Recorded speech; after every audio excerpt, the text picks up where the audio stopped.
চারিদিকে শয়ে শয়ে মানুষ, অথচ তার মাঝে এক সাধারণ পথচারীকে পশুর মতো পেটাচ্ছেন এক বিদেশিনী। কোনো ভয় নেই কোনো দ্বিধা। উল্টো ক্যামেরার সামনে দাঁড়িয়ে হাসি মুখে ছুড়ে দিচ্ছেন ফ্লাইং কিস। নাম তার মনিকা কবির। রুশ বংশোদ্ভূত এই মডেল এখন টক অব দ্য কান্ট্রি। কিন্তু প্রশ্ন হলো, এই ঔদ্ধত্যের উৎস কোথায়? কেন বারবার বাংলাদেশের সাধারণ মানুষকে তুচ্ছ তাচ্ছিল্য করছেন তিনি? এটা কি শুধু রাগের মাথায় করা কোনো ভুল, নাকি ভাইরাল হওয়ার জন্য সাজানো কোনো নোংরা নাটক? চলুন জেনে নেওয়া যাক মনিকা কবিরের পেছনের অন্ধকার সব বিতর্ক। গত 10 মার্চ 2026 গুলশান এভিনিউতে ঘটে এই নজিরবিহীন ঘটনা। ভিডিওতে দেখা যায় এক পথচারী কাঁধে ব্যাগ নিয়ে রাস্তা পার হচ্ছিলেন। ভুলবশত তার ব্যাগটি মনিকার কনুইয়ে লেগে যায়। ব্যাস, এটুকুই ছিল উস্কানি। মনিকা কবির ক্ষিপ্ত হয়ে ওই ব্যক্তিকে সজোরে ধাক্কা দেন এবং নিজের ব্যাগ দিয়ে বারবার আঘাত করতে থাকেন। পরে তিনি অভিযোগ করেন ওই ব্যক্তি তার কাছে এসে বাজে শব্দ উচ্চারণ করেছেন এবং ইচ্ছাকৃতভাবে তার গায়ে ধাক্কা দেওয়ার পাশাপাশি তার গায়ে আপত্তিকরভাবে হাতও দিয়েছেন। অবাক করার বিষয় হলো, এই পুরো ঘটনার ভিডিও মনিকা নিজেই তার সোশ্যাল মিডিয়া অ্যাকাউন্টে আপলোড করেন। ভিডিও শেষে তাকে ক্যামেরার দিকে তাকিয়ে ফ্লাইং কিস ছুড়ে দিতেও দেখা যায়, যা সাধারণ মানুষের মনে তীব্র ক্ষোভের সৃষ্টি করেছে। কিন্তু ভিডিওটি প্রকাশের পরপরই ঘটে অপ্রত্যাশিত ঘটনা। হঠাৎ করে বন্ধ হয়ে যায় তার ফেসবুক হ্যান্ডেল। এতে ভক্তদের মধ্যে যেমন তৈরি হয়েছে কৌতূহল, তেমনি নেট দুনিয়ায় শুরু হয়েছে নানা জল্পনা কল্পনা। মনিকা কবির নিজেকে একজন রাশিয়ান বংশোদ্ভূত বাংলাদেশি মডেল হিসেবে পরিচয় দেন। তার দাবি অনুযায়ী তার দাদা ছিলেন একজন মুসলিম এবং সেই সূত্রেই বাংলাদেশের প্রতি তার টান। তিনি বাংলাদেশের ইন্ডিপেন্ডেন্ট ইউনিভার্সিটি মানে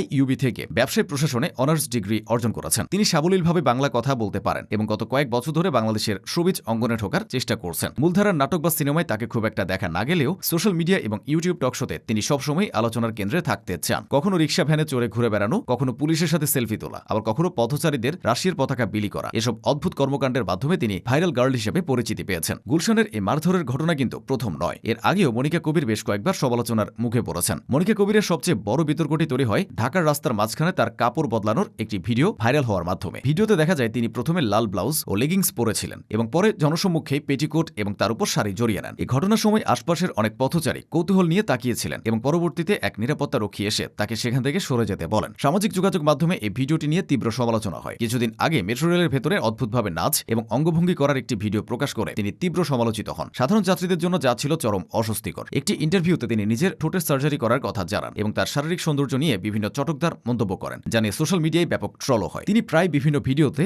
ভারত ও বাংলাদেশের ছেলেদের তুলনা করে মন্তব্য করেন। কখনো বলেন বাংলাদেশের ছেলেরা অনেক বেশি সম্মান করে, আবার কখনো বলেন বাংলাদেশের সঙ্গে আমার কোনো সম্পর্ক নেই। এমন দ্বিচারিতামূলক বক্তব্য ভক্তদের বিভ্রান্ত করে। তাকে প্রায় ঢাকার রাস্তায় পুলিশের সাথে সখ্যতা গড়ে তুলতে দেখা যায়। কখনো ট্রাফিক পুলিশের চেয়ারে বসে থাকা বা তাদের সাথে ভিডিও করা নিয়ে সাধারণ মানুষ খুবই বিব্রত। গুলশানের ঘটনার পর নেট দুনিয়ায় উঠেছে প্রতিবাদের ঝড়। কেউ বলছেন বিদেশি হওয়ার সুযোগ নিয়ে তিনি সাধারণ মানুষকে হেনস্থা করছেন, আবার কারো মতে মানসিক ভারসাম্যহীনতা বা সস্তা জনপ্রিয়তার নেশায় তিনি এমনটা করছেন। একজন মডেল হিসেবে যেখানে শিষ্টাচার থাকা জরুরি, সেখানে রাস্তাঘাটে সাধারণ মানুষকে শারীরিক লাঞ্ছনা করা কোনোভাবেই মেনে নেওয়া যায় না।